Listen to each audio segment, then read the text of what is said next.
Our opinions aren't too tough, rough, or gruff. We are proof that you don't have to be an expert to have an opinion. So just Shut up and sit down. This is Sports Stuff with Jim and Muff.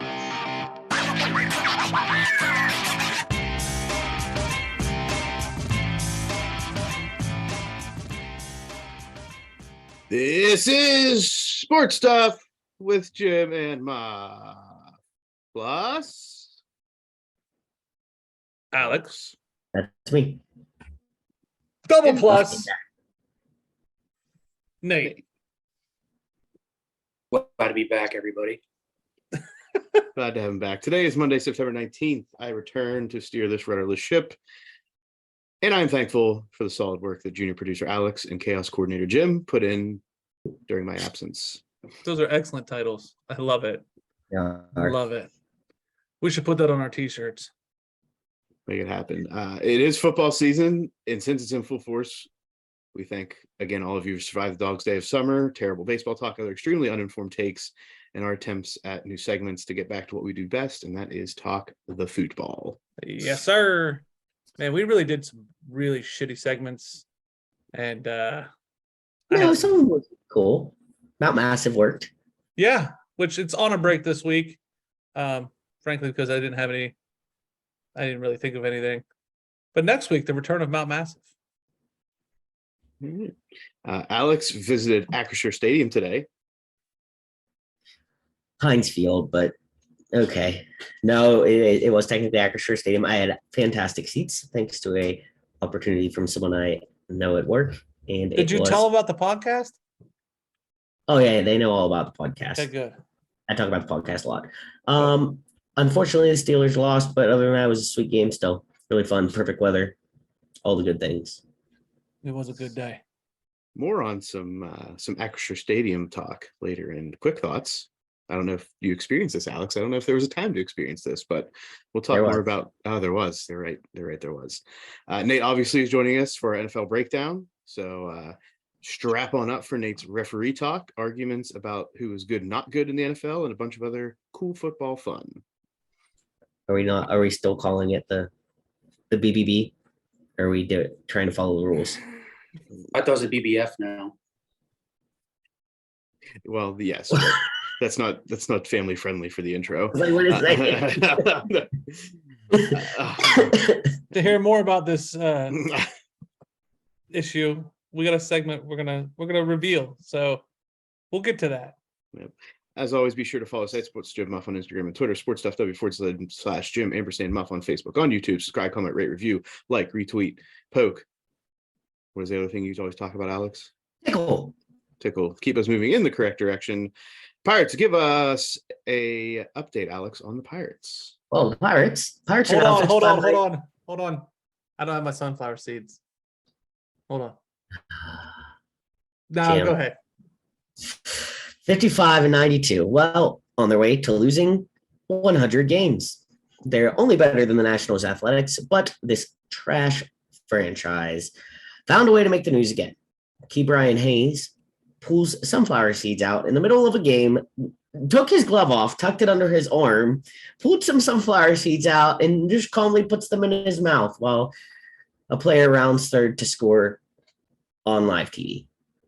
The argument this week was the play was past him, or it wasn't going to involve him. I don't care. You're a professional athlete. Stay in the game. Don't eat freaking sunflower seeds in the middle of freaking live play. Oh, literally today, I had to make a choice. I had two hats hanging there, and I obviously wore my Steeler jersey to the game. And I was like, should I wear a Pirates hat because it's black and gold and I didn't have a Steeler hat, or should I wear this Barstool hat? And I wore the freaking Barstool hat because I'm like, you know what? I'm done. At least for the year. Maybe by the time baseball comes back around next year, I'll feel a little better, but holy smokes. Yeah, that was a good call.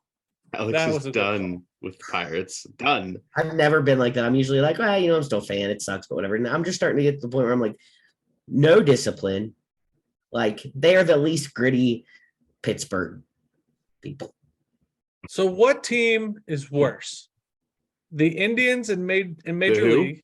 I'm allowed to say it. Historical reference. The Indians of Major League or the Pirates this year? Pirates this year. Jim, do you remember what the Indians did prior in Major to League, right? prior to the end of the movie. I'm talking about the start of the movie. That's why they play 162 games, Jim. Okay, Well, we're weaseling down how many we got left to do anything. So this is horrible. And I don't typically beat on the Steelers, but to be on TV, Pirates? yeah, whatever. this Oh no, two totally is- different situations, Jim. this team is coming Yeah. from this incident is coming from the same team that had a player's phone fall out of their freaking back pocket like a few weeks ago during a game, sliding. No wonder we like. This This isn't is a bad. podcast. Nate, any thoughts, Nate? I just want to know what's going to be the next thing. Like Alex said, we have the phone. Now we have the seeds. What's next? Wild What's thing left? Someone going to put a nice big chaw in the middle of the inning, or Yeah. Oh, that's already happening at some level, I'm sure. Well, last year didn't we have the guy sun tanning in the stands? They literally, I was watching the game the other day because I don't know why I'm a glutton for punishment. If it's on and nothing else is on, I'll put it on. And they showed, it was like a solid 3 minutes of this girl braiding another girl's hair. And they just had it showed on like live TV, like during the games. Nothing else more interesting was happening or anything to talk about.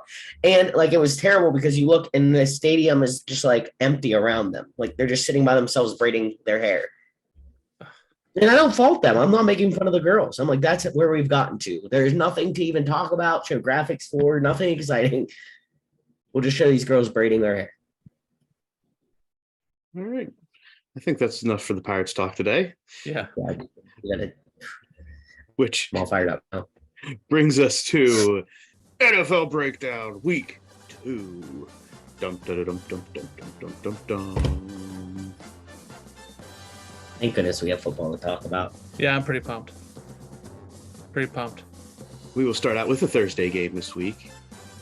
As the Chiefs move to 2-0 and take down Jim's Chargers 27-24 in a game where Charger Nation held their breath when Justin Herbert went down. Mahomes put in a lackluster performance, but this may be the norm for at least the first third of the season without Tyreek Hill to pull defenses away from Travis Kelce. Herbert throws for 334 and 3 touchdowns despite being in pain for much of the fourth quarter. Herbert considered day-to-day now with rib cartilage injury. Jim, how concerned is Chargers Nation about Justin Herbert and his injuries moving forward? I would say there's a lot of concern there. He's my fantasy quarterback in our league. I'll be sitting in. I think there's a lot of concern there. But Yeah. Alex, I almost got you. Are you I know concerned where about- it's a good game this week. What's that, Nate? are you concerned about the team doctor taking care of it? We'll get to that. And yes, I am. Who was the Chargers backup? Chase Daniel. Oh, yeah. Okay. Sure. Sure, Jim's not a fan. Next, we have the Patriots and the Steelers. The Patriots play the game that was needed to beat the Steelers, controlling the clock, limiting turnovers, and scoring points when they had the chance, beating Pittsburgh 17-14. Chance of Kenny in the stands as Mitch Trubisky looked like Big Ben reincarnated, not passing down the field with other wayward passes along the way. Nelson Aguilar with the offensive play of the game, grabbing a 44-yard touchdown pass over a Steeler defender while the Steelers dropped an interception and then decided to muff a punt, showing that they have to play mistake-free in order to win right now. Yeah. I wasn't there, so I'm gonna go to the guy who was there. So that's the problem. I mean, they played well enough to stay in the game. I mean, they weren't it wasn't like it was like a miserable thing to watch. But I said that actually multiple times during the game while I was there. Why aren't we throwing the ball downfield? I mean, we have George Pickens, you have Deontay Johnson, you have Chase Claypool, and Mitch Trubisky's not a bad quarterback. I want to see a couple shots. It doesn't have to be every play, obviously. You don't want that. But every once in a while on a second down or first down, take a shot down the field. And I think that would have helped a lot today. We kept trying to run the ball, and it didn't seem like Najee Harris could really find the gaps very well. I had super good seats, so I was like right there, and it was pretty awesome whenever like Nelson Aguilar came down to they chirp the fans or whatever, and I was the fans, so like I'm like literally like 20 feet away, and he's like running his mouth, and Mac Jones came up, and I was like booing him in his face, and I was like, that was cool. I was excited even though the other team scored, to be honest, 'cause you're just like close and whatever. But yeah, the big thing's going to be the run game, being able to find some kind of hole, but I think throwing the ball downfield. I'm not really chanting for Kenny Pickett right now. I mean, I want to see Kenny Pickett. I think we do good, but I'm not off the Mitch Trubisky. I don't think he sucks. I think it's not his fault if they're not calling the appropriate plays. Yeah, the big turning point in this game was when Sutton missed that interception that was right in his hands, and then Olszewski muffed the punt after they forced the punt after that possession. Yeah, no, that sucked. Patriots score. There's the game. Moving on to the Panthers and the Giants. The Giants can't turn two early turnovers into more than a field goal, but outlast the Panthers 19-16 in a field goal fest. 7 field goals paced the scoring of this one, including 2 50-plus yard ones from Giants Jerome Gano. The last one, a 56-yarder to put the Giants ahead for good and to start the season 2-0. Who would have thought? Are the Panthers bad or are the Giants okay? I think they're both the same level. Okay. One team was less bad today. Yeah, one was just less bad today. Yeah, I mean, one of them's 2-0, one of them's 0-2. Yeah. Jets and the Browns. The Jets score 14 unanswered points in the last minute 30 and shock the Browns, winning 31-30 despite a 3-touchdown performance from Nick Chubb. Joe Flacco throws for 4 touchdowns, 2 to rookie Garrett Wilson, and another to rookie running back Breece Hall. So I'm watching this game. Had a long weekend. I went car shopping. It was very long, okay? I had to return a rental. Come sit down. I'm like, sweet. The Browns are going to win this in hand. My fantasy team's got Nick Chubb. He is rolling. I fall asleep. Midway through the third quarter. I wake up, the game's over. I'm like, oh, the Browns must have won that. Scrolling through. What in the hell? How did that happen? So I will say Garrett Wilson is phenomenal. He looks fantastic. And I know he's a Ohio State and I'm a Ohio State homer. Yeah, but like, it is good. What a bright shining star on a shit team. Joe Falco, whatever you want to call him. Flacco. He is like hot and cold. When he's on, man, he's the Joe we know. But when he is off, woo. I think he's at age. I think that comes a lot. I've seen with older quarterbacks. To be honest, it seems like when they're oh yeah, back in old form. But when they start sucking, they can get down the toilet quick. Right. And Nick Chubb, wrong team. We gotta get him somewhere else. I really want to see him. I don't even care. Steelers, Chargers, anywhere. Anywhere Good but grief. Cleveland. Yeah. Next, we have the Colts Jaguars. The Jags recovered from last week's loss to the Commanders, shutting out the hapless Colts 24-0. Matt Ryan throws 3 interceptions without number 1 wide receiver Michael Pittman Jr., and Jonathan Taylor only totals 54 yards on 9 carries. Trevor Lawrence, on the other hand, tosses 2 touchdowns on 235 yards passing. What happened to Michael Pittman? I saw he was injured, and then he wasn't playing. I don't know what the injury was, but that's what I saw. Sorry, I'm sorry, I missed a lot of the day games because I was at the other. But he's on my fantasy team. So go on, Jim. You were gonna say something. I'm gonna bring in. This is week 2. I feel like I let everybody go on the week 1 conspiracy theory, but now it's time. I was scrolling through TikTok this morning, and I got some messages from a loyal viewer who said, look at this. And it was like, the NFL has leaked the script. And it was the Colts will be upset by the Jaguars. And the Broncos will cover the 10-point spread. And I thought both of those were full of shit. Here we are. Where was this leaked from? What was this? I don't know. I don't know, but I'm going to follow this TikTok account. I feel like this is going to be a thing. The Illuminati is going to prove the NFL's right. So this is the Illuminati's TikTok, or it might be. I think this is somebody inside the circle. Who would have thought the Jaguars would have upset the Colts today? I mean, the Colts did not look good last week. Themselves. Yeah. This is the Jaguars. Okay, the Jaguars, I mean, yeah, they suck, but Nate, thoughts? Down with Hey, the Reds. I'm a Colts fan. I'm hitting the panic button, and I'm hitting it hard. I mean, Houston and Jacksonville, two divisional opponents that you should have beat. That roster is too good to lose and tie to those two teams. I mean, you go and get Matt Ryan, who has all the experience in the world. You got Jonathan Taylor. That's enough said. Sure, Pittman was out, and Shaq Leonard was out. But still, you got Gilmore on your corner. You've got Quentin Nelson on the line, who's supposed to be one of the best linemen in the league. I don't know what's going on, if it's a Frank Reich thing or what it is, but Indy better get it together, or Pat McAfee's going to be on suicide watch. Yeah, I agree. Not wrong. Next, we have the Dolphins and the Ravens. The Dolphins down 3 touchdowns at the half and come all the way back with a Tua last-minute touchdown pass to beat the Ravens and send Baltimore guru Keith into hiding this week, winning 42-38 despite a huge game from Lamar Jackson. Led the team in passing and rushing. Also alongside an opening kickoff return touchdown from Devin Duvernay, Tua with 469 yards passing, 6 touchdowns, as the Dolphins open up the season 2-0. Interesting fact. The Ravens become the first team in 12 years to lose a game in the fourth quarter in which they led by 21 or more points. Previous teams were 711 and goose egg until today. Illuminati. Was that on the TikTok, Jim? It was not. Although this game made me and Alex look like geniuses from the betting episode, because Yes. we both said, stay the hell away from this game. It is too volatile. So Maybe we're the Illuminati. we could be.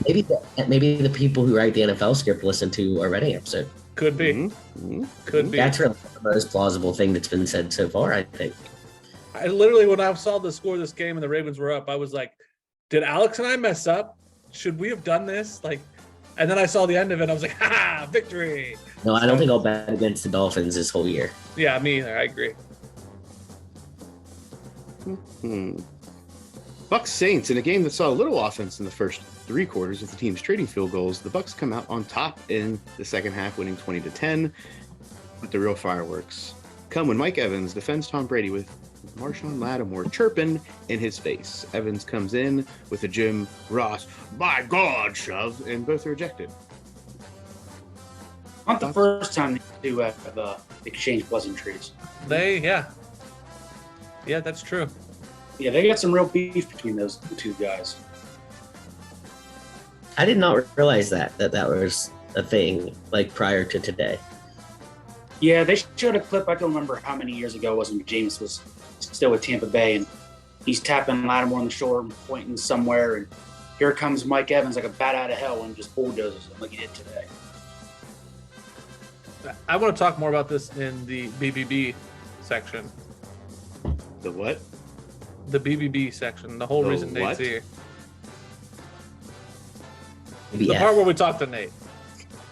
The part where we talk to Nate, is that a new Nate, how are you feeling about the Bucks right now? Glad they're 2-0, especially with all the injuries they have. They just need to get healthy. I mean, Julio not dressing today, it's like, come on, dude, you got to stay healthy for at least a couple of weeks before you get hurt. But then I know Wirfs was coming in a little banged up. Leonard Fournette came in banged up. I think Mike Evans' calf was fine based on that charge he took to Lattimore. And then I think their left tackle is going to be out a couple of weeks. They said it's going to be a pain tolerance thing, and I believe they said he hyperextended it last week. So, I mean, they've got 2 really tough games coming up too. So, I talked to my dad today. He's like, if they can just get 2-2 or 3-1 through the first 4, because they've got Green Bay next week, and then they got Kansas City. So, their first 4 to 6 games are really going to be battle tested. There we go. From the fan himself. Yeah. Next, Commanders. Lions. Lions are 1-1 after taking the Commanders out back like an old Yeller novel, winning 36-27. Outscore Washington 22-0 in the first half. Jared Goff throws 4 touchdowns against Carson Wentz's 3 in this one, as Amon St. Brown shows he may be a viable threat week to week for the Lions, leading the team in both rushing and receiving while accounting for 2 touchdowns. Alex, are the Lions a real Super Bowl contender now? Don't ask Alex. Don't you dare ask Alex. I just did. Alex did not bet them week 1. I picked him to be in the freaking Super Bowl. I literally said you don't have to win week 1 to be in the Super Bowl. Muff asked me if I considered them a Super Bowl contender still. Yes, I do. Also, his name is Amon-Ra St. Brown, not Amon St. Brown. But I held that one in. Drugs you're getting from the hospital, I might need some to be that insane. What? Detroit is not going to make the Super Bowl. I don't know what drugs you got from the hospital. All right, Alex. Okay. All right, Put 'em Alex. back. I'm riding with you. I'm going to bet Detroit every week. Let's go, Detroit. They want us money this week. Detroit money line points, Whatever's alternate good. spreads. I don't know, but I'm going to put money down on Detroit in some form or fashion every week. In no way, form, or fashion. And this is how you don't win at betting. Got it. I'm 2-0 with Detroit. 2-0. Yes. Detroit is 2-0 covered. Just looking ahead, just so you got a outlook. Next week, Detroit goes to Minnesota. It's going to be tough. But he didn't say he was taking a money line. Nate, did you know there's a Metallica song? Just a song? Yes, I knew there was a Metallica song. And that's what that coach uses, is Metallica motivation. Okay? And that's what we're going to do. Metallica motivation. That's what we're going to do. Ooh, speaking of some people that need Metallica motivation, Seahawks Niners. Trey Lance goes down early in this one with an ankle injury that appears will keep him out for the season. Yeah, he's But- going to have surgery. San Fran has to be counting like stars. They held on to Jimmy G, who comes out and does what he does, guiding the 49ers to a victory, 27-7. Was this a Gumby injury? Did they actually see the play? Because I just saw him coming off the field. Is all I No, saw. I Yeah. I saw the replay. It was a slight Gumby. He probably is I saw they said they put his right leg in an air cast before they took him off the field. yucky. That will do usually it. they're a little floppy when that happens. Alex, how'd Geno Smith do? I don't know what his stat line was, but it wasn't good the first time I looked. I mean, obviously, they did not win. I looked early. Who Again, didn't was win? driving. The Seahawks with I don't- Geno Smith. Oh, okay. Hold on. We have the line was 197 yards. Not bad. 24 for 30, 197 yards, 1 interception, sacked twice. There it is, folks. I'll take it. That's a Big Ben line. I'll take I'll it. take it. Of course you will. You're a West Virginia fan. Okay.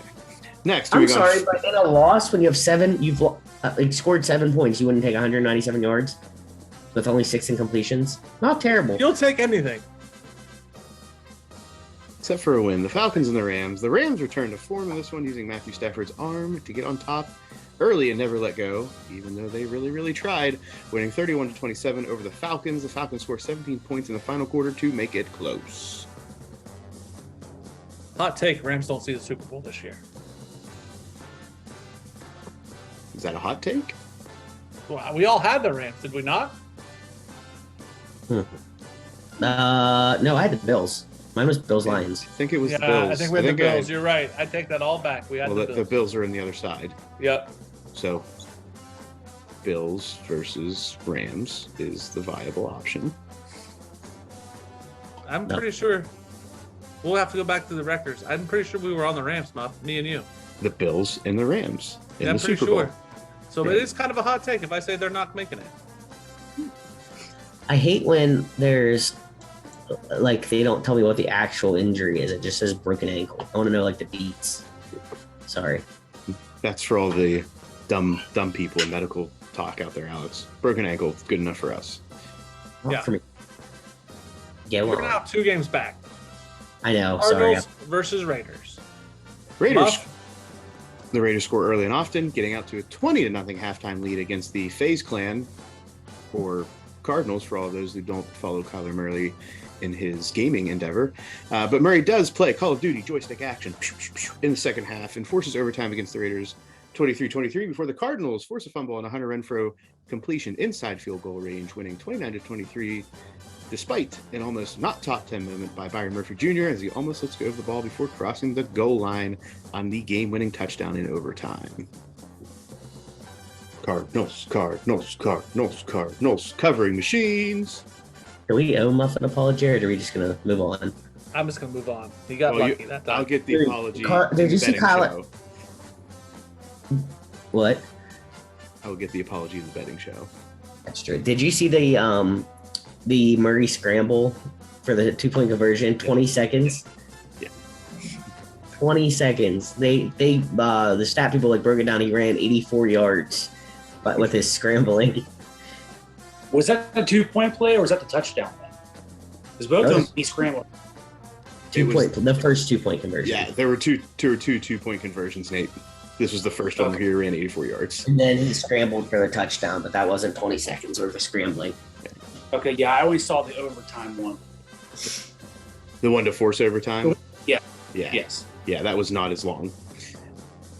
But Cardinals cover. End of story. Texans Broncos. Russ is still learning how to cook in Mile High, and fans let him know about it, bringing out the boobers in the first half.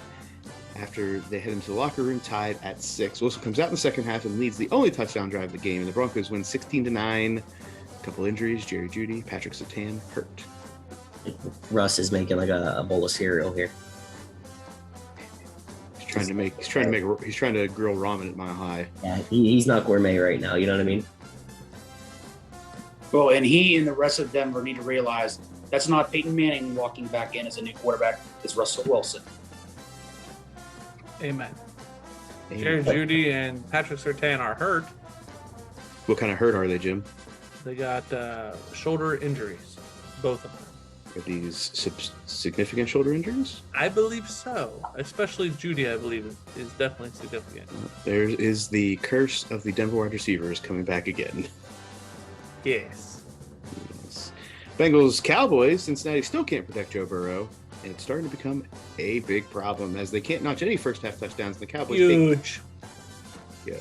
17-3 lead into halftime, surviving a late surge by the Bengals, who start the season 0-2. Cowboys win 2017 on a last-second field goal drive led by Prescott's replacement, Cooper Rush.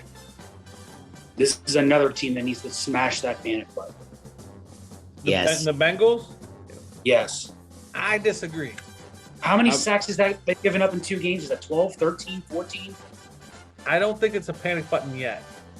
They had, the last time I had checked, they had 6 sacks in the third quarter. I think if the week 3 is the same thing, panic button. I'm giving them one more week to get their shit together. Okay. Well, looking ahead, they play the Jets next week. Yeah, so it's going to be a breather. Hopefully. Hopefully. A little breathing week. And then they'll get the motor running.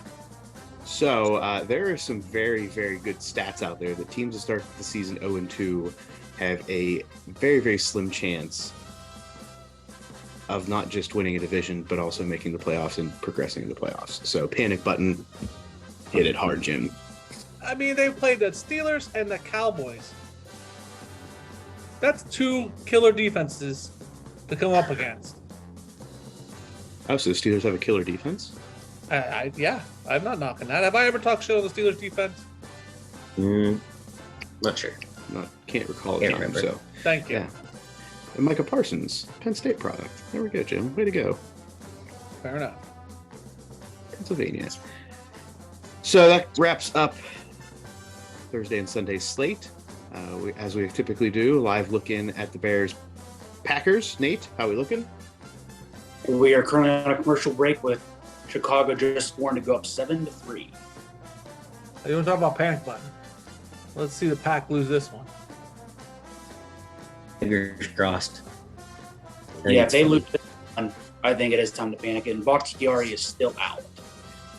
So basically, everyone who's 0-2, Nate has said will hit the panic button.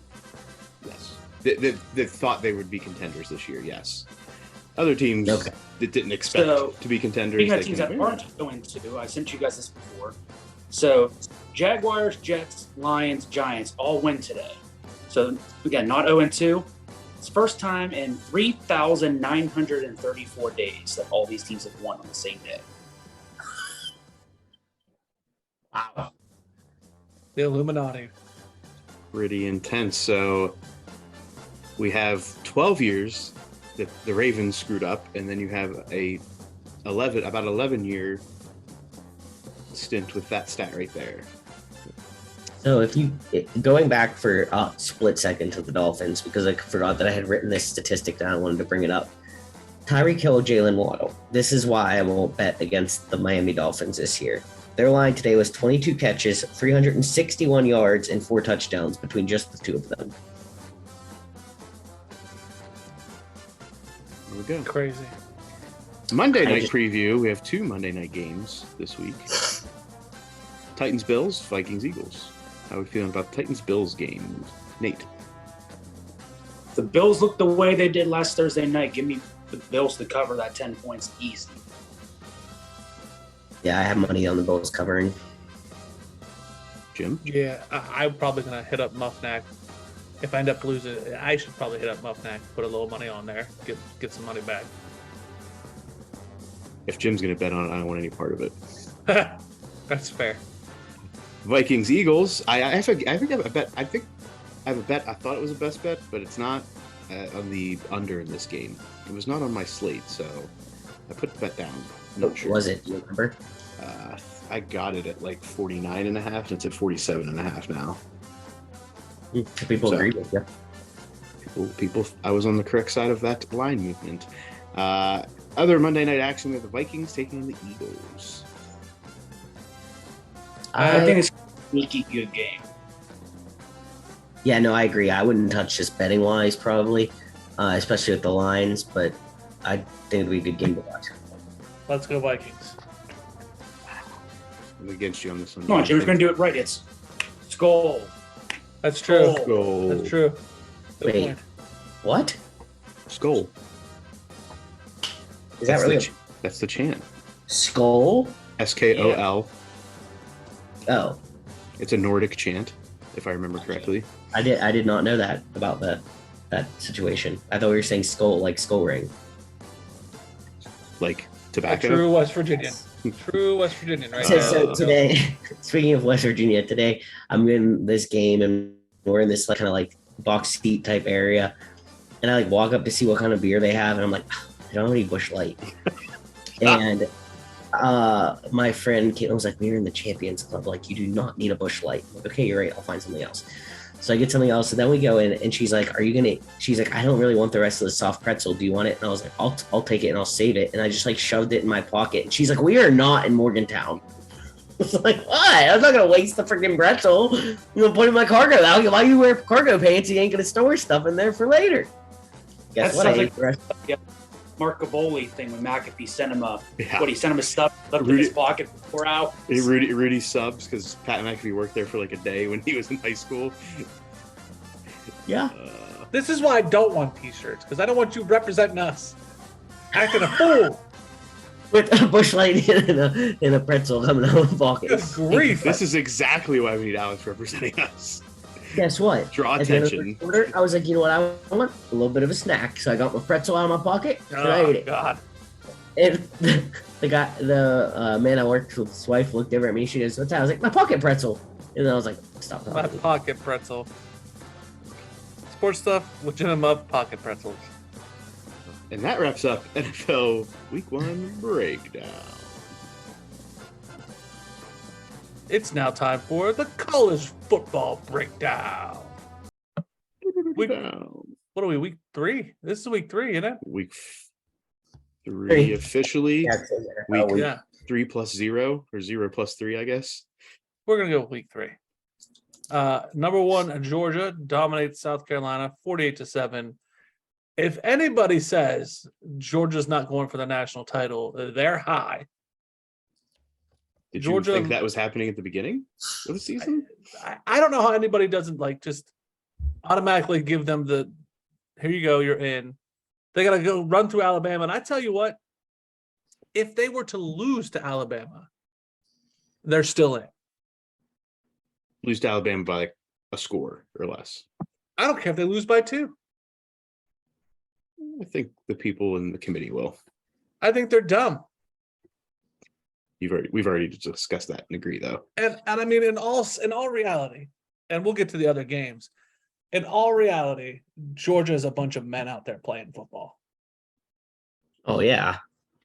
So Georgia is my pick for at least going to the national championship.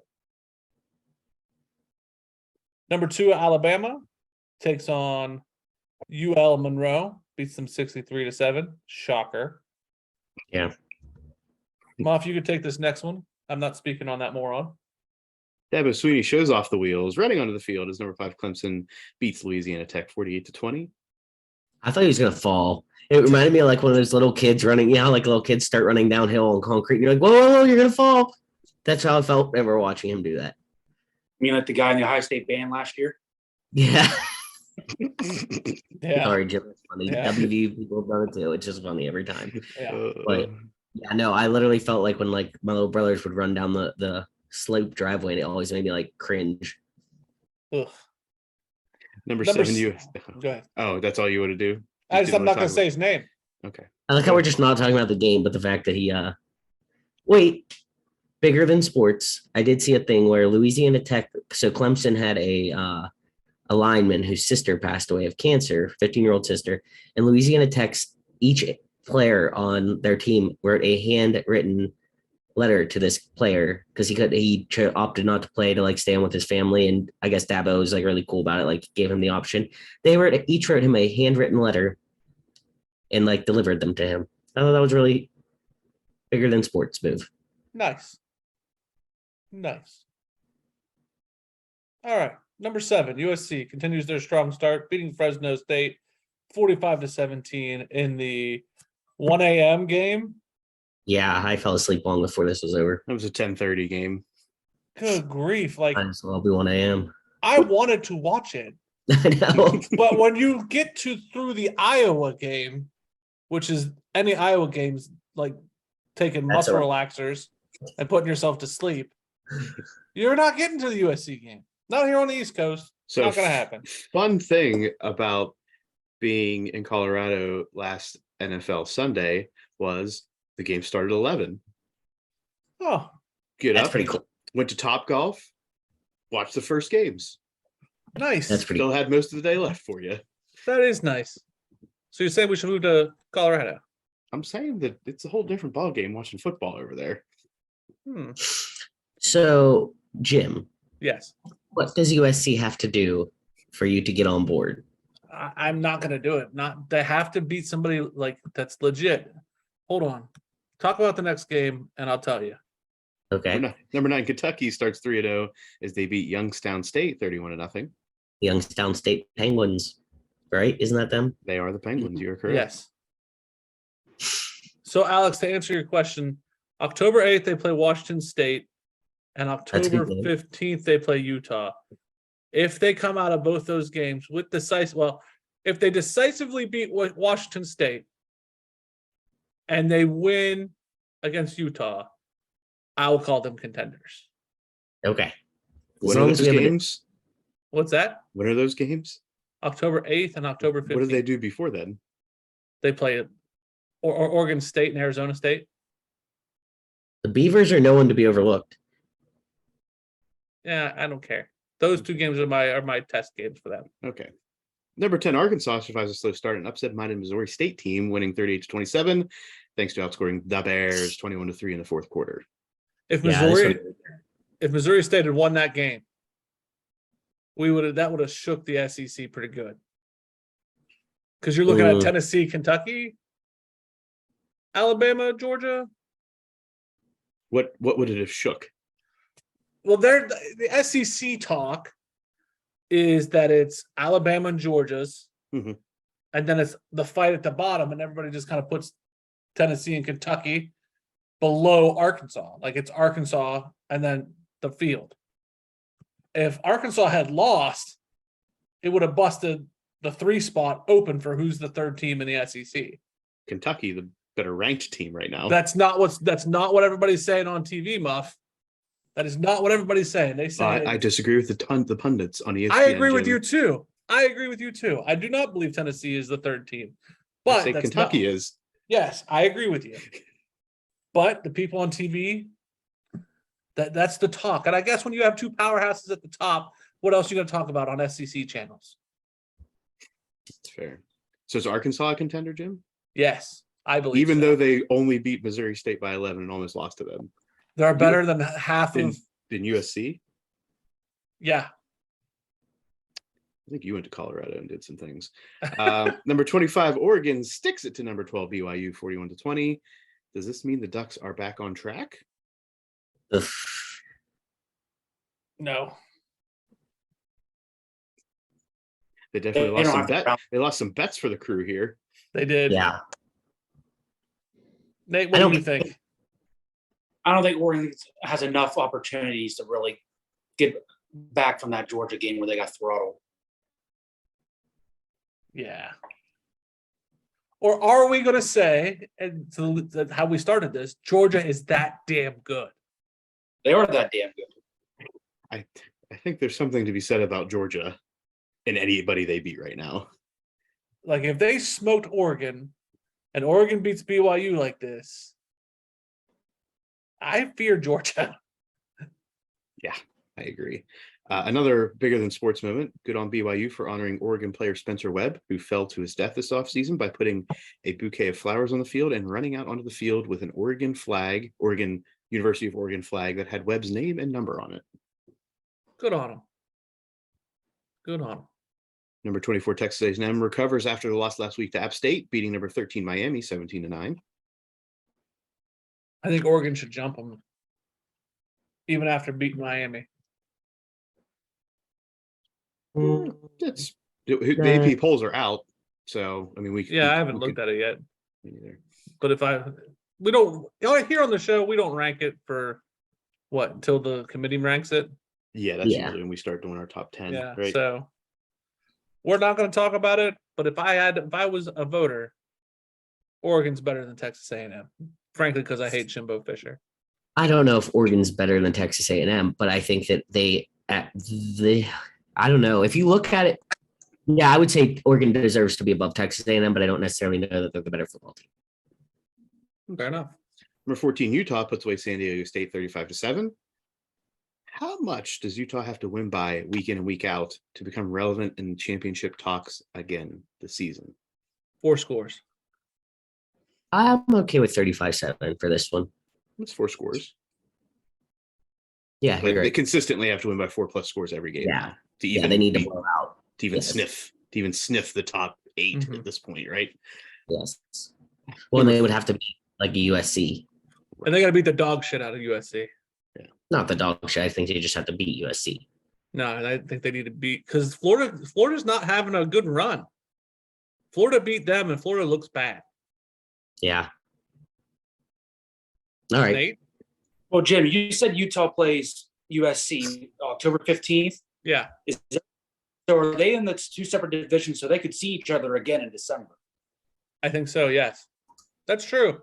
That is true. Good point. So they don't have to beat them bad. They just have to beat them twice. More than Yes. likely. Yeah, that's fair. Next Behind up, that, number 15, Tennessee does the job against Akron 63-6. I think that's a good win for Tennessee. Disagree. Akron is not a slouch. Tennessee beats them 63-6. Akron is not a slouch. No, I don't think so. Why are they not a slouch? I need something for you to back this up, not just because they're a team from Ohio. I think they're a unique school that scores at least 2 touchdowns, even on Ohio State. Is this just setting you up to defend Toledo scoring points on Ohio State later? There's no defense there. That's my point. There's no defense there. I don't think Toledo should have scored those points. I think Akron typically can score, especially on a Tennessee. Like, this is a good showing for Tennessee. Number 18, Florida beats USF 31-28. It was come from behind win too, if I remember correctly. Yep, and that's what I mean. Florida does not look good. This puts Tennessee. I mean, that win against Tennessee, that win for Tennessee looks way, way better than this win for Florida. Yep, I concur. But I'll tell you what, with all those players from Florida that go D1, you never know what's going to happen when you get those in-state games. When you get Florida State, South Florida, Miami. I mean, that's a good that's point. Be a toss turn and you're out. That's a good point. I agree. Number 19, Wake Forest survives Liberty, 37-36. Yeah. Nothing else to say, I don't think, really. Yeah. Number 20, Ole Miss blanks Georgia Tech 42-0. I like Old Miss. I think they'll be there at the end, shocking the world. I think they'll catch somebody. You know their quarterback's not there anymore, right? I He's in the still NFL like now. Old Miss. Okay. I'm still a fan. Fan of them or fan of Lane Kiffin? Ooh. I like Lane Kiffin, but I also like Old Miss. I'm a fan of the powder blue jerseys, I will say. All right. And number 23, Pitt puts a win on the board this week, beating Western Michigan 34-13. That's right. Okay. This was ugly though too in the beginning. Yeah. In non-top 25 action, before we get into the Big Ten, and Alex, drum roll, we're going to talk about the Big 12 too. App State pulls off a miracle in Boone, North Carolina, winning on a last-second Hail Mary over the Trojans of Troy, 28-26, with the college game day hype. Alex, I just want you to know. Long neck, ice cold beer never broke my heart. Like a diamond ring. Oh, we're nice. I was- Did they Hillbillies. watch the end of that game or they just see the Hail Mary? I just saw the Hail Mary. I was not watching that game true. otherwise. Ultimate choke job.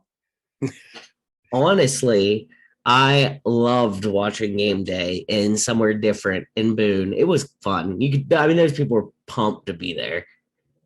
3 kids got full rides for a whole year for having good signs. Yeah. They were only supposed to pick one, and they brought up like the top 3 like contenders, and they announced the winner, and everyone's like woohoo, and then they're like, "Oh, we actually have something for the other 2 too," and they're like, they decided that your guys' were good too, so they're paying everyone for a year. I was like, that'd be awesome. That is pretty sweet. And the kids were hyped. I mean, those kids had camped out since the day before at like 9:30 a.m. to get seats. Like I feel like when you go to an App State, you don't think like, oh, college game day may be here. So it's like a surprise, cool experience. They talked a lot about the area down there and stuff. Overall, I just thought it was a cool week for them. Jim, do you Good know on why him. we were even singing that song? Do you know the reason? Luke Combs was on there. He went to App State. Yeah, I know. Yes. So So you're I nothing forget else? that Muff can't see me sometimes. I'm like, I don't think you knew that. I knew that. Our guys, Coastal Carolina, beat Buffalo 38-26. I feel good about that. That's good stuff. The Shanties, the Chanticleers, doing their thing. Notre Dame gets their first win of the season, beating Cal 24-17. But let's not bury the lead here. Who all saw that clip where the offensive coordinator was just absolutely lambasting their quarterback? It's on our Or story. backup quarterback. Oh, that's It right. is. Yeah, It's on our story. backup quarterback. Well, it won't be on there tomorrow, but Good stuff. Good stuff. you You don't have want to to do know what much. else? Go ahead, Alex. No, I was going to rub some more salt in the Notre Dame wound. Marshall actually got beat by Bowling Green this week. You Oh, buddy. didn't have to do much lip reading in that one, just so we're all clear. No, you did not. And To do his bleeping job. do it. Next, let's get into the Big Ten rundown. Number 3, Ohio State explodes offensively, handling Toledo 77-21. Jim, your thoughts on the Buckeyes? The amount of points and that offense, very explosive. I think a running back got hurt. We still have another running back. Hell, we got 4 running backs. We have tons of receivers. CJ Stroud is fantastic. The offense is already, the story's been written. Defensively, they're gaga over this defensive coordinator, but they let 21 points go on the board from a Toledo team that gouged them deep. Toledo, not an Alabama, not a Clemson, not a Michigan, not a Penn State, who, by the way, and we're going to get to that, looked lights out against Auburn. If I'm an Ohio State fan or I'm Ryan Day, I'm nervous. That's how I feel. Fair enough. Number 4, Michigan blanks Connecticut 59-0. Alex, you still want to talk about Connecticut? Nope. Okay. I didn't take them this week.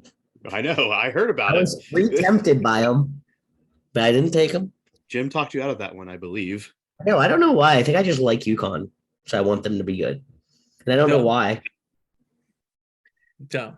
They can be good during basketball season, Alex, not during football season. Yes. Number 6, Oklahoma takes advantage of a post-Frost era Nebraska, winning 49-14. Yeah. Defensive coordinator got fired.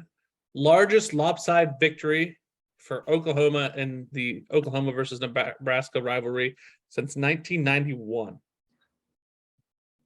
I wanted to take Oklahoma because I was like, but I was just afraid enough to not. But I didn't. Nebraska didn't show anything with or without Scott Frost that makes me feel like they're like scary. And if we're blaming this on the defensive coordinator, why didn't we let Scott Frost fire the defensive coordinator and save $7 million? I think they're just trying anything they possibly can to be like, we're trying, fans, we swear. I have to imagine that Frost brought in the defensive coordinator and they didn't want to fire them both Yeah, at the one same week. time. You get 1 week. You get 1 week. 1 week. And by the way, you're playing number 6 Oklahoma. 1 week. Yeah. Okay, this is bad. We'll move on. Washington upsets number 11 Michigan State 39-28.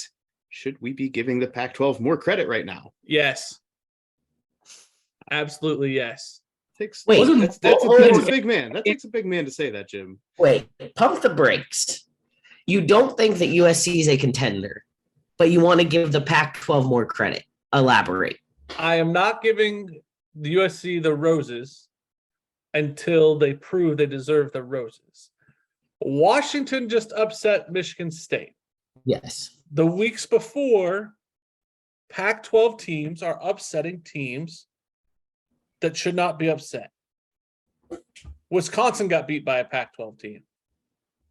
If I'm right. The Pac-12 as a whole are beating teams they should not be beating. USC has not beat anybody they shouldn't beat. As a conference, they're showing out. Okay. I thought Washington State was the betting favorite in that game. Or, sorry, Washington was the betting favorite in that game. They were. So can we call it an upset? Yeah. AP, according to the AP, we can. Yeah. Vegas may not I have felt think the same way, but the AP said this is an upset. Now, I did see, too, they said Washington, and all three of their games have combined for over 500 yards of total offense. Find that betting line. Moving on to number 22, Penn State goes into Auburn and comes away with a 41-20 win. I got to watch the second half of this game, which was the more exciting one overall. And I will say that Nick Singleton is going to be a dude at running back for them, and Sean Clifford needs just to hold on to the show and let them do their thing. Go ahead, Jim. Spoken like a man who doesn't think James Franklin's at the wheel. Go on. I agree with that entire segue. That was fantastic. I think that Penn State has the potential and the weapons to be a threat. I mean, they handled Auburn. I watched the second half as well. Great game. They looked lights out. The defense, great defense. It was as if they took Franklin's headset away. It was like they were like, hey, we're going to give you the Joe Pa and the later stages of his life treatment, and you're just going to stand there and look good, okay? We got this. That's what it looked like. And if they win, do that. Do that all the time. What does Penn State have to do for Jen Franklin not to be on your hiring seat? Nothing. I want him fired. Okay. Why? They have to go win the national title, Muff. Because he's made so many blunders. That's why. Okay. All right. Southern Illinois disposes of Northwestern 31-24. The Salukis beat Wildcats. We fire Scott Frost, but we probably will give an extension to what's his face in Northwestern. Oh, because he's Northwestern through and through.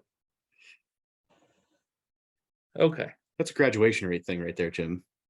Can't we just make some trades? Can't we do some like redividing of the conferences? Like we're going to take Cal and USC. We'll grab a Washington. We'll give a Northwestern and a Rutgers. Like, can't we make some swapping? So you want to make a super conference? Yes. That's, But it has to be the Big Ten. yes. I don't care what we call it. Northwestern gets beat by Southern Illinois, and it's like, okay. Syracuse starts 3-0 this season, beating Purdue 32-29. I'm a big Syracuse guy, but beating a Big Ten team, there's another issue. Good grief. See, I was a little bit on the Purdue track. I thought Purdue was going to get Syracuse this week. I'm glad you didn't bet it. Me too, because I almost did. That was damn close. You're welcome. Indiana squeaks out a win over the Hilltoppers of Western Kentucky, 33-30 in overtime. Jim, any initial thoughts? More to come in the betting episode, but initial thoughts? More to come. This makes me angry. Okay. Rutgers improves to 3-0 after a 16-14 win over Temple. Is the Penn State rivalry renewed? We'll see. I wouldn't joke about it too much, just on the off chance that somehow Penn State loses. You're gonna have to hear about it even more. Oh my God! Let me tell you, those you have to teams keep the brakes come on in. someone. If they meet both undefeated and Rutgers wins Muff, I'm going to Happy Valley and I'm starting the chance to fire him. I will get a vacation day. I am going. I will have a sign. I'll be a one-man show up there. Do we have this all marked down? I will take the podcast with me. I got the mic. I will be interviewing people that walk to class. Be like, should we fire Jake Franklin? It'll be a thing. There's a preacher out there who's out there like every day preaching that you should probably team up with. See if you can get him aboard. We'll go. He's a viral sensation in Penn State social media world. I swear to God, Muff, if Rutgers and Penn State are undefeated and Rutgers beats Penn State, I'm going to Happy Valley. You should go with me. I probably would, just to see what happens. Oh, Minnesota. I'll dress it like all black and just follow at a distance. That's good. You can get the behind the scenes scoop. Yeah. Minnesota tosses the Buffaloes of Colorado over a cliff, 49-7. Good for them. Row the boat. Yeah. Solid win. Wisconsin goes back to what they do best, beating New Mexico State 66-7. Beating teams they should beat. That's it. Iowa wins another low-scoring game, beating Nevada 27-0 after 3 separate lightning delays. This game ended at like 1 or after 1. More on the betting show. God said, listen, they've scored too many points. We need to slow it back down. Lightning. That's very true, I think. Maryland gets ready for Big Ten play, improving to 3-0 after a 34-27 win over SMU, outscoring the Mustangs 14-0 in the fourth quarter to get the win. Good win for Maryland. Yeah. Good win. Good wins. Alex? Big 12 talk. Now relinquish the show to you to talk about the Big 12, since we'll give you a little platform since you're a Big 12 fan. Make it quick. Yeah. I think I'll belabor this. Just kidding. Oklahoma State taking care of business against Arkansas Pine Bluff. What a game. 63-7. I just wanted to see Jim's face. Number 16, NC State, unfortunately, beats Texas Tech 27-14. Number 17, Baylor gets back on the winning side of things after losing to BYU last week, winning 42-7 over Texas State. 21, Texas comes out, Jim, after losing to Bama last week, winning 41-20 against the Roadrunners of UTSA. Can Texas sustain without Quinn Ewers? Maybe. They almost lost this one. What? Like in the beginning, they were down. You're right. At the beginning, it took a minute to get clipping along, but Bijan Robinson's good. I mean, he's going to help not having Quinn Ewers, but having him. WVU finally posts their first win of the season, dispatching of the Towson 65-7. I don't even know what they're called. Towson something. 65-7. There is very little consolation to that win, but I'm just glad we have one in the win category. I like that we won big. If we'd have won that game like 30-7, I would have been losing my holy shit. Is Neil Brown still in a hot seat? Yes. Yes, he is. Basically, if he loses to Virginia Tech next week, I will be going to morning. No, I'm just kidding. You should, Alex. You should. No, if we lose to Virginia Tech next week, he's dead to me. Kansas continues its hot start, beating Dana Holgerson-led Houston Cougars 48-30. This gives me a little bit of consolation from last week because Kansas isn't bad. Kansas has been bad for years and years, but Kansas is not currently a bad team. They're not still, we should have beat them, but they are not as bad as Kansas of old. Yeah, the Houston players got into fisticuffs on the sideline at this game when one of the receivers coming off the field after an unsportsmanlike conduct penalty with his helmet off and another wide receiver taking offense to the whole situation amidst the Cougars free fall after jumping out to a 14-0 lead, pushing his teammate, and then they fell to the ground throwing haymakers. Good Where stuff. you at? Where you at, Dana? Probably somewhere drinking a Red Bull. Yes, Probably. with his crazy ass hair. So I saw a secondary video of this, and the same teammate pushed him out of the huddle towards the sideline, and then later, like 10 seconds later, followed him to the sideline and then pushed him again. I want to know what happened, like the words. But good for Kansas. It's NSFW right there, Alex. NSFW. And I would like at some point for us to revisit the fact that I talked about Kansas being a better team this year and it coming true.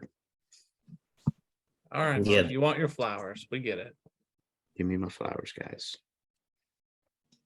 And that wraps up this week's college football breakdown. This is the segment formerly known as the Beanbag Bop, but we're not calling it that because it's formerly known as that. So no Bob. no Got it. bop, Bop, bop. flop, flop. This is not the Beanbag Bop, formerly known as that, because we're not calling it that Yep. due to unforeseen issues. Unforeseen. This is not that From Dak Dartman. from Dak Dartman. Gotcha. If you are a fan of our previous segment, formerly known as, let that guy know that he's really ruined a good thing. So this is now going to be called BB, the BB segment, for now until we find a better working name. But in this segment, we bring in Nate, our official referee of the show. We ask him referee questions. We get his opinion. Welcome back, Nate. Glad to have you. Glad to be back. It feels like it's been way too long. And it has. It has. So the first one I want to talk about is you're a referee and you see two grown-ass men fighting. Seems like a recurring thing we have you on for. What do you do as a referee in that situation? So in that situation, whether it's coaches, whether it's players, we are always told, don't get in there and put yourself in harm's way. Especially if it's players, you just step back, take out your little game card out of your shirt pocket, write down numbers and jersey colors. That way you can come back afterwards and say, all right, we're going to disqualify number 50 in white, number 14 in red, and so on and so forth. Do you have, as far as escorting them and when they get disqualified, who's in charge of making sure they leave the area? I mean, once the officials are on the field, we are held responsible for the players of the field. So we would be taking them off the field. However, they don't want us breaking it up and putting ourselves in there. So that's my point. So like you have an angry person who you've now disqualified. You also have a game to ref. How do you leave the game to make sure that person leaves? Ideally, if we can, we try to de-escalate that situation by sending those players out beforehand. Like if we see them start to get a little mouthy with each other or shoving each other late, we'll say, hey, go sit down and cool off. And we'll tell their coach, hey, take number 50 there, set him out for a couple of plays, and then send him back in. Because that's the last thing these coaches want, to their kids to get disqualified. And then I think in high school, you have to miss the next game, if not the next 2 games. Gotcha. And in high school, you only play 10 regular season games. So missing out on 1 game, let alone 2, is huge for some of these schools. Next topic. similar situation. Two teammates fighting, such as this Houston game. There's no real penalty for beating the shit out of your teammate. What do you do as a ref? You look over and There's no real. If it's out on the sideline away from the play, and like you said, it's two teammates, coaches, that's all you. When we talk about things we should put on t-shirts, there's no real penalty for beating the shit out of your teammate. Should be in the running. Got it. I don't know. A little wordy. Lastly, Nate, my last. So let's say a official, let's call it a coach, a player, anybody that is a part of the operation of a football game gets mad at you, the referee. What is your role as the ref? What does that conversation look like with that person who's mad at you? Like, is there a code of conduct for you? Like, or can you actually just lay into that person, be like, hey, get out of my effing face? I mean, ideally, you're not just going to go up and say, get out of my effing face. You're going to try, just like any other disagreement or whatever you have in real life, you're going to try to de-escalate the situation. You're not going to come in there and fight. So, I mean, you're going to try to, if it's relating to the rules of football or anything during the game like that, you're going to explain what you saw to the coach or the player or whomever. But yeah, if you go in there and try to fight fire with fire, it's just going to end up bad. Gotcha. But is there like a code of conduct for a referee? Like, these are the things that you like are not supposed to say, or is it like common sense? Basically common sense. There's nothing in writing that says like, don't say this, don't say that. But gotcha. I mean, there are like sometimes where they'd say, hey, like, if you're ever going to go talk to a coach, you make sure there's always two of you, especially if it's like a heated situation. That way, if they try to say, well, he told me this or he told me that, you have someone else there to verify what was going on. Gotcha. You know what? I have another scenario. I missed you. I got a lot of things. Sure. The topic of home cooking or intentional targeting. So let's say that it's a high school game. You know that there's a player from an opposing school that like without them, this team's going to go down. So you have intentional hitting of that player. You're trying to take that player out of the game, and you're seeing a lot of aggression towards one player, where they're trying to physically hurt that player. What role do you have to be like, hey, we see you taking some big hits on this guy. We see the shit on underneath the pile. Let's knock that off. I think it goes back to the same thing like we talked about before with the fighting and whatnot is you're going to go up there, you're going to talk to the players and let them know, hey, if you see like a late hit or if you see any chirping after the play, you're going to try to do some preventative stuff. Because the last thing we want to do, especially if it's early on, is you don't want to hit someone with an unsportsmanlike, because two of those and you're done. And it goes back to the same thing. You miss the next game. So you want to try to nip that in the bud as early as possible. Gotcha. And like you said, if you've got one guy on a team, especially like you usually see that in the smaller school situations where they've got one stud athlete and everybody knows that he's getting the ball. Everybody's going to try to get him out of the game, whatever. So your antenna's going to go up and say, hey, we really need to make sure here, especially in rivalry games too, because we're starting to get to that point now where the high school season's almost halfway over, where you're going to start to see some regional rivalries. So you got to be on your toes. Gotcha. Nate, I want to put you in the shoes of an NFL referee because I know this doesn't happen in the same way in the high school ranks. And there is a pile for a fumble. What are you saying to players to get them off of the pile? Because they're all digging. Because this happened in the end of the Cardinals Raiders game. There was a pile up after the Hunter ran for a fumble, and I could very much tell that there were officials in the ears, quite literally in the ears of players, yelling at them and telling them to get off of the pile because they were trying to figure out who had the ball. Well, obviously we all know underneath the pile there's all sorts of very nasty things and things that people will never speak of what happens at the bottom of the pile. What would you say as an NFL official in the ear of a grown-ass NFL player to make him understand that he needs to get off the pile right now? I mean, I don't know what I would tell some 280-pound, 300-pound lineman. Get up off the ground. But I mean, I think I would say, look, dude, get up. You clearly don't have the ball. There's 4 or 5 guys under you. Just get up. But it's like same thing in high school, though. Like you get everybody there. It's like they want us to go in there and start digging. They don't want the players to start digging, but they want the officials to go in there and dig and find out who has the ball. And same thing. It's like roll off, get up, whatever. And especially, it's always the guys that seem to come on late that think they're going to dive in there through 2 or 3 players and miraculously come up with the ball. Yeah, I think the guys that dive on late are just there to help give the people at the bottom of the pile more time. Like that's the only reason I see the people diving on. Yeah. Yeah, because who knows how many times it changes hands, but we try to get there as soon as possible and try to get it who initially had it. Yeah.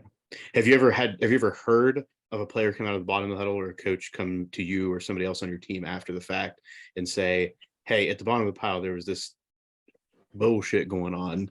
What are we going to do about it? I don't think that. I mean, there are times where coaches and players both say, hey, my player's saying that after the play or whatever, they're getting stepped on or someone's twisting their ankle, things like that. So usually if you're working in the middle of the field or if you have a tackle over on your sideline and you hear that, you try to pay a little bit more attention to that. But at the same time, you also want to be a good dead ball official and watch what's going on around you to make sure you don't have a wide receiver and a DB down the field throwing each other to the ground or anything stupid like that either. Got it. Alex, did you see anything over the weekend or at the Steeler game? So the only thing that I had was there was a punt, the very first punt from the Steelers. The guy from the Patriots touched it, kind of like a muff, and it rolled into the end zone. He jumped on it. There was like some scuffle for the ball, and it ultimately ended up rolling out of the back of the end zone. Mm-hmm. Is it not a safety because he did not catch the ball and establish that he had caught the ball? I thought once you touched it, it was a live ball. So once you touch it, you have the kicking team could then jump on it. So this goes back to one of the things I struggled with when I first started is the force rule. What put the ball into the end zone? The punt put the ball into the end zone. Okay. Not the player gaining possession and fumbling, but the initial punt off the punter's foot. So yeah, he touched it. So then it's a free grabs for anybody, but it can keep rolling, go back out the end zone for a touchback.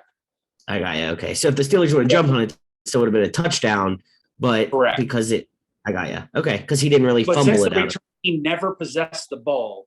So he technically never fumbled it. Gotcha. That makes sense. That makes more sense actually than I thought. I feel like this has been a good time back, Nate. Yeah, very informative. Not something that comes up every so often. Good stuff. And maybe next week we'll have your better half with you as well. Yeah, she should be en route back now, but I don't think she's going to quite make it tonight. Tell her she might have to think up new little snippets for the whatever we're going to call this. To be determined, formerly known as the Beanbag Bob. Mm-hmm. Flop. Well, that wraps up the first time Nate's on with us this year. Nate will be back every week that he's available, most weeks, to join us for NFL breakdown, college football talk, and do the other things. So thank you, Nate, as always. Thank you. See you guys next week. And flop. Hey, Alex. Hey, Jim. Did you know Jim? that? What? How do you mess the segment up already? I meant to say, yeah, Jim. And I actually said, hey, Jim. Sorry. Let's start from the top. Hey, Alex. Yeah, Jim. Did you know that Manti Te'o returned to Notre Dame for the first time in 10 years? Oh, no, I didn't. Yeah. And it's the first time in 10 years since his bizarre high-profile catfishing scheme. And he said, it's always good to be home. There's no place like home. But I want to make this real clear. And I was like, uh-oh. It's not about me. It's not about one person. Insert jokes here. It's about the whole family. You know what? Go ahead. The team needs all of us. It's easy to jump on the bandwagon when everything's going great. It's easy to get on when everything is right. But what I want to know is, who is with me? Who is with me? insert joke here, who's going to get off that wagon and start pushing it with me? That's why I'm here. I don't know, Jim. Do you have jokes to insert? Do you have I something you don't want to think that say? I think the point was that he was by himself as a one person pony. I think it's cool No that one- Manti Te'o is, being received well into the fold. I think, How catfishing is he is not horrible. back in 2 years? Catfishing is not okay. There's a Netflix documentary out there about the whole thing. But like real awkward for him to first off, why did it take 10 years? That's my biggest question, the whole thing. I mean, and because no one edited his speech, obviously, to be like, hey man, this is setting you up for Spike. So Right. And two, like Notre Dame is down. We bring in Manti Te'o. because they're trying to distract from the fact that they're not very good. They probably have this whole Manti Te'o thing in their pocket the whole time to be like, you know what? Activate sob story. They hit the Manti button. Go. Yeah, they're like, bring it out, bring it out, bring it out. All right. That's my hey, Alex. I just wanted to know your take on that story. So I appreciate it. Thank you. So we don't want to call attention to the fact that Manti Te'o may have been there because there is a Netflix special. I couldn't figure that part out. Is it a new special or Yeah. so Yeah. he's promoting a special? Damn it. It's always about making that dollar, Jim. Don't forget. I didn't know if it was new or not. Yeah, it's definitely within the past like 2 or 3 months, I think. See, I thought it was like genuine. Clever Look by at me. Netflix. Clever by Netflix. Look at me. There's your Illuminati situation with Manti Te'o. I got fooled by Manti. Dang. That's hey, Alex. This is Quick Thoughts. Hello, everybody. Welcome back to this week's edition of Quick Thoughts. After we missed last week's in Muff's absence, we are back in full effect. Muff with his Megatron eyewear. I'm not real With sure the hat on. What's with the glasses, Muff? I love them. This is I think it looks Quick cool as heck. Thoughts, competitive version. I will also be wearing these on every betting show from here on out. He came to play. All right. All right, we'll start in football. Acrisure Stadium will keep the Heinz Red Zone in play for years to come, signing a multi-year contract for the Heinz Red Zone in Pittsburgh with the signature ketchup pour on the scoreboard when the Steelers get to the red zone. Did Heinz and Pittsburgh have a choice? Jim. No, like it's Heinz. You have to keep them with Pittsburgh. Like, I think if you didn't do this, there'd be a lot of issues with the insert people. Muff? The Yingers took the power back into their own hands and said, "Give us the ketchup bottle." And They I did. can't take this guy seriously. And Heinz answered and said, "Oh yes, Okay. we'll give you the ketchup bottle back. Acrisure, shove it right up your Acrisure butthole." Yins. I will say that they did do the ketchup pour, but the only thing that stinks is they put down the giant bottles that like tip in. Mm-hmm. So, and I don't know that Acrisure might draw the line at putting those back up. Yeah, I think that's going to be a no from them. Yeah. In other news, the Chargers doctor who sidelined Tyrod Taylor after puncturing his lung is being sued for $5 million with a trial to take place in April. Is this enough? I'm not even talking. This is Muff. This is you, buddy. Muff? Is this enough? I think this is. I hope Tyrod Taylor gets something out of this because obviously we've joked about this. We've taken this seriously. We've gone all through the gambit of here, and most of it's just to make Jim get uneasy about the situation every time we talk about it. But I do believe that there does need to be some accountability. And if this is the only way for Tyrod Taylor to get something out of this, then go to court, buddy. Get what you got to get. I will put this to bed until April now. Yeah, thank God. I hope he gets his money, but this is awful. Am I allowed to bring my medical side view in? I hope not. Don't talk about it. Yes. Not as uncommon to cause a pneumothorax as you would think. Yeah, let's just say that it never happens and it So won't wait, happen to me. What is your theory? What do you picture happening here? I don't want my lung punctured. Okay, but I feel like the misconception for you that may help you is that this needle does not go into the lung. It goes into the I pleural. don't want my Your lung life. punctured. Well, I'm just saying it goes into your pleural cavity and your lung gets flat because of the air pushing on it on the outside. If it makes you feel better, Hey. Did you hear the part where you said lung gets flat? yes. Don't want that. Okay, that is not a puncture though. Don't want that. It was just okay. I don't think anyone does. Let's move It's on. like when people tell me that they don't Let's like move needles. on. I'm like, Let's weird move if you on. did. Let's move on. Arizona State players are brought into a meeting on Sunday where they're being told Herm Edwards is out after a home loss to Eastern Michigan. Arizona State remains under investigation for allegedly committing major recruiting violations that are beyond the pale, if true. Recruits were reportedly brought in during the COVID-19 dead period, violating not only NCAA rules, but also medical common sense and medical ethics. Will this taint Herm Edwards' reputation moving forward? Jim? No, I don't think it will taint his reputation.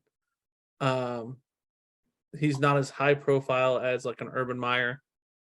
I think it will fade away, and Urban still looks like a scolded dog when he's on the Fox broadcast, whereas Herm it won't take as long to get this dust off of him.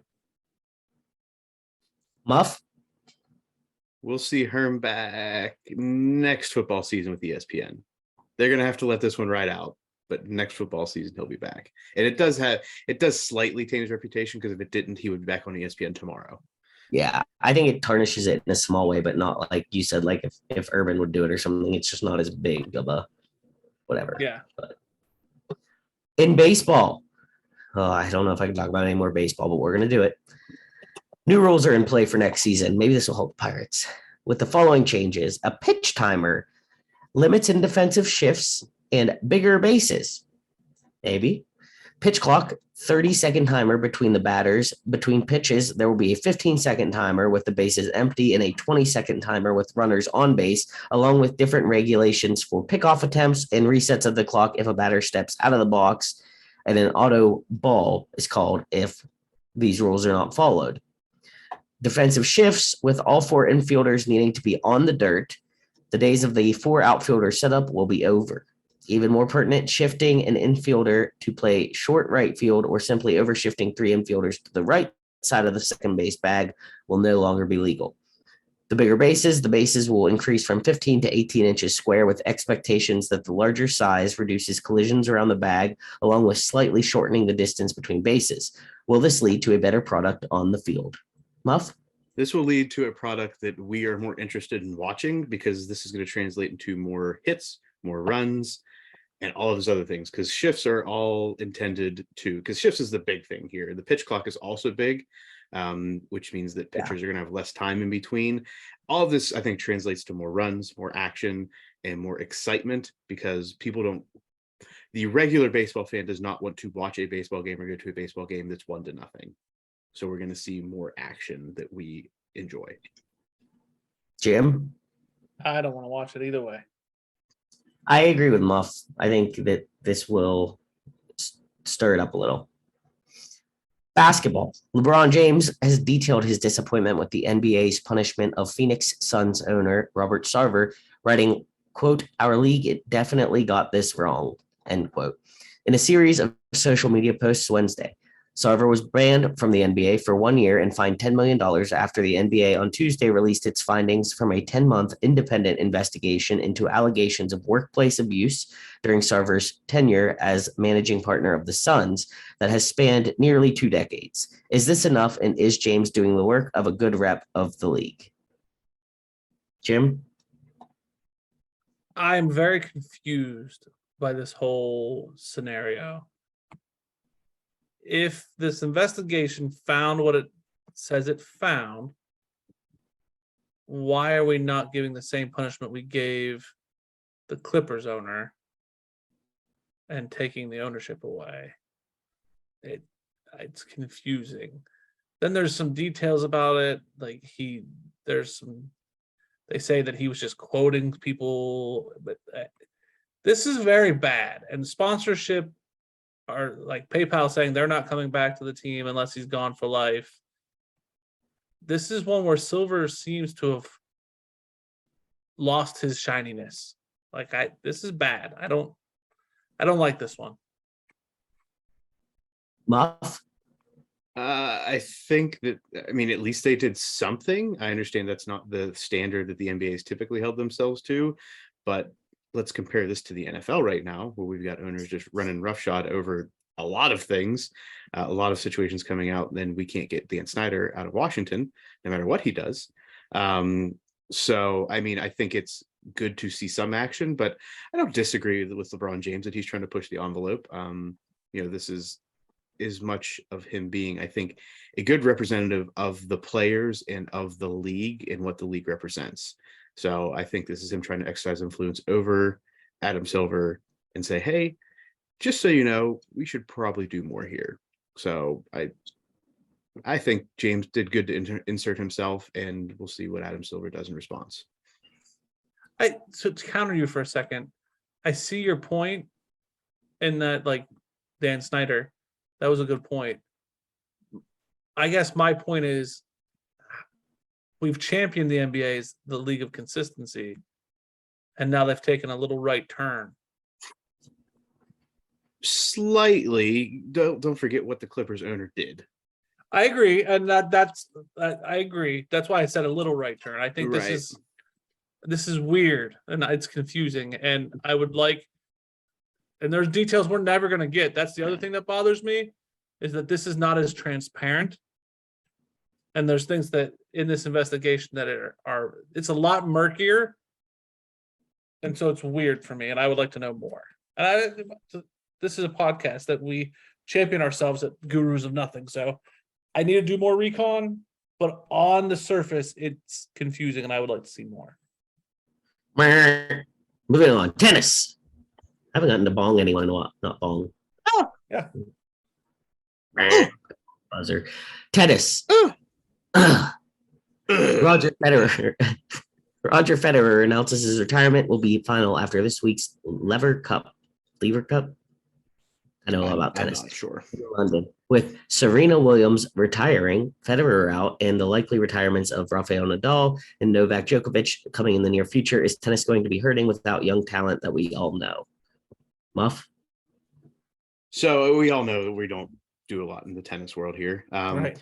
But I do think that tennis is going to have some type of reckoning when all of these stars that they've championed for years, decades, which in tennis is unheard of, that you champion your players for decades. You typically get for 5 years, and you're lucky.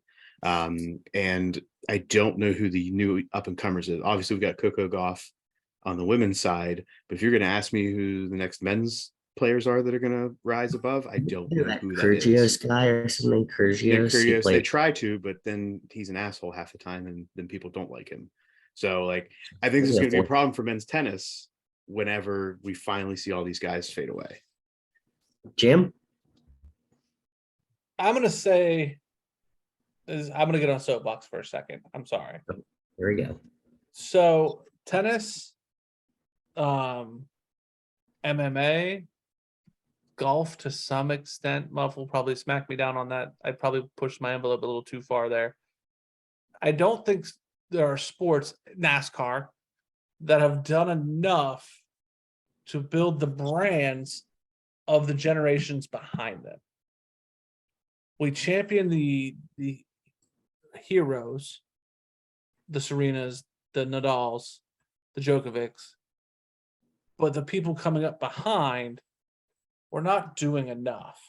And so when it's time for these people to retire, it's like, who's up next to keep the sport alive? It's hard for you to get behind it. And I'll jump ahead real quick. Like, Jose Aldo just announced he's retiring in the MMA, a true legend. We've heard tons of MMA guys retiring. Can anybody name the up and comer other than Patty in MMA? Never. Right. We can't really name the new up and comer in tennis. NASCAR, when Gordon, Jimmy Johnson, Earnhardt Jr., when those guys left, nobody can really name unless you're a NASCAR diehard, the cross that breaks the barriers outside their sport superstar. I think that's the issue with some of these outlying sports. Like, they need to start marketing and building up the brand. Give us something fun to watch. Yeah. I'll just counter real quick. Golf is trying. I just don't know if they're going to be successful. I knew that was coming. Well, by doing like their social media stuff, like at least they're putting the incentive for young players, because that's who you're seeing more on social media is the younger players. At least from the start, they can at least build a following from like college on if they want. So they're trying. I'm not going to say it's going to work, but at least they have incentive to be not just good golfers, but also be good business people. And to counter your counter for a second, like, they're doing that with still being in the confines of the old ways by the PGA versus the Live Golf. Like, they want to do this social media champion, but they want to play within the rules of the old school. And that to me is, you got to think outside the box a little bit. And that's what Live Golf is doing. They have more money. You have Isn't to it- invest. All right, Isn't the next topic Live Golf? Yeah. Just so we know. not the next, but it's coming up. Speaking of MMA, former longtime UFC and WEC featherweight champion Jose Aldo, 36, has retired from UFC. His team told ESPN on Sunday. Jim, you just commented on this. Anything more to say? I think it's crazy. Like, these guys that basically built the sport are leaving. And I mean, they're getting hit in the face all the time, so I understand. But to me, it's crazy. This is the Jose Aldo fight where Conor said, I'm going to knock you out in 8 seconds, and he knocked him out in 8 seconds. It was the launch pad, in my opinion, for Conor McGregor. Like, that's what took him to superstardom. Mhm. Jose Aldo was a bad man. So crazy. It's crazy to me. Muff, any comments, Dad? No, I mean, I think Jim's a much bigger MMA fan than I, but I do recall Jose Aldo being a star in the UFC. And it is interesting to hear, especially how old he is at 36. Right. Like, if you were to ask me how old is Jose Aldo, I'd be like, oh, he's like in his early 30s, and he probably should have retired 2 years ago. You know, one of those things. But to hear somebody's 36, you know, is pretty much as old as Jim and I, and still going out there and getting their head bashed in for a living. I think says a lot about the sport, and maybe some things that they should do to help push the platform of these guys being able to retire earlier than their mid to late 30s. Amen. Keeping with the MMA theme, Jake Paul, who's set to fight MMA legend Anderson Silva in a boxing match on October 29th, is interested in fighting MMA legend and this show's guy, Nate Diaz. Thoughts? If Jake Paul wants to get his head knocked off, because if anyone thinks that Nate Diaz is going to follow whatever rules Jake Paul wants to put in place, then he's off his rocker. Now, I will say that the Diaz will promote this better than any fight he's had thus far, and it will be the most viewed fight aside from whatever the major MMA fight that's been viewed. It may even have higher views, whatever their pay-per-view platform is, than anything. But this is a good business move, but it may not be a good life move for Jake Paul. Jim? I put this in here just for that. That's all I did. I love that. Yes. Muff handled it perfectly. All right, then we will jump over to Live Golf. Phil Mickelson says that Live Golf is here to stay, and the PGA Tour should come together with Live. Is Phil just trying to salvage Live with this statement, or does this plea have validity for the good of golf? It's Jim, my you turn. first. Yeah. Which is rare that I land on golf. I think the Live thing is here for a while. I'm not going to say to stay. I think this is Phil trying to mend fences. And I think it does have some validity that it is good for golf. Okay. Muff? I think that this is good for golf in terms of the PGA Tour having to step up their game.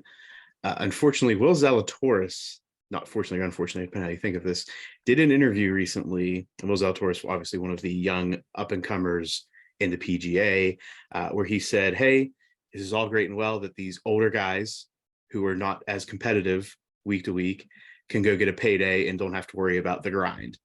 But for me, Will Zaltor said, somebody who's made 10 plus million playing golf and still has the opportunity to continue to do so on the PGA Tour, I am going to stay loyal to the tour, which has given me this opportunity at this time. So the problem with Liv is going to be, can they get an up and coming young star like Cam Smith? Can they get somebody? Brooks Koepka at this point is slumped into that older, when I say older than the young up and comers, who has had injuries. Phil Mickelson, who has a very checkered past when it comes to money, and is older in golf terms. So Liv is here, and it is going to raise the PGA Tour, and I think that's going to be the problem for Liv, is that PGA Tour is going to elevate and Liv is going to fade. Because I haven't watched a Liv golf event, and I enjoy watching golf. I don't think either of you have watched Liv, and you've talked about how it's interesting.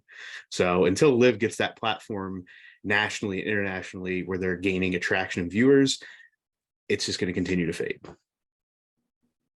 I like it. Yep, fair That point. was a good breakdown of everything this week, guys. And I think that wraps up this week's quick thoughts. We have winners. Do you keep track? Did you stop keeping track, Alex? Muff, he stopped keep track like weeks ago. I know. I just wanted. You wear the glasses and now you want to win. I knew this was coming, actually. The funny thing is I predicted that because now Muff has glasses on, he wants this to be competitive and would like to win. Right. I think it was kind of a tie because we really hit hard on MMA and we hit hard on golf. And I think you both made good points in your respective fields. So I'll call this a tie, and we'll try to make it more competitive next week. As long as you bring back the glasses, Muff, I will keep making it a challenge. Are we allowed to have ties in fantasy football? No, Then why are we allowed to have ties in quick thoughts?